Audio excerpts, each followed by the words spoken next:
জামাই আমার মহাকিপটা, দিল না একটা টাকা। জামা কাপড় সবই দিছে, পার্লারের বেলায় পকেট বুঝি ফাঁকা। পূজা আইছে চিল্লাইতে চিল্লাইতে গলাতে আমার বেদনা। চুল কাটতাম, ফেসিয়াল করতাম, জামাইয়ে কয় ইটা বুঝি লাগতো না।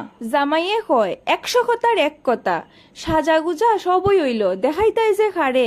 আমরার দিকে একবার চাইয়া দেখো, যেমন চলি হাটে বাজারে। সব কথার শেষ কথা, টাকা দেও আমারে, তোমার মুখটা বন্ধ রাখো, খবর আছে কিন্তু নাইলে। কথা কইয়া লাভ হইল না, আর শেষ পর্যন্ত বাড়িতেও চুল কাটা লাগলো আমার।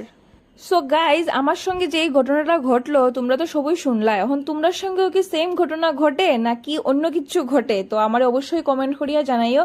আর তোমরা জামাইয়ে যারা যারা টাকা দেনা পার্লারও যাওয়ার লিখা, তারা অবশ্যই আমার মতো করিয়া বাড়ির চুল কাটি লইও, কোনো চাপের ব্যাপার নাই, খুব সুন্দরই চুল কাটা হয়। আর আমি এরকমই চুল কাটি, আমার বাবা পার্লারে গিয়ে চুল কাটতে ভালো লাগে না। So tata, bye bye, see you. কেমন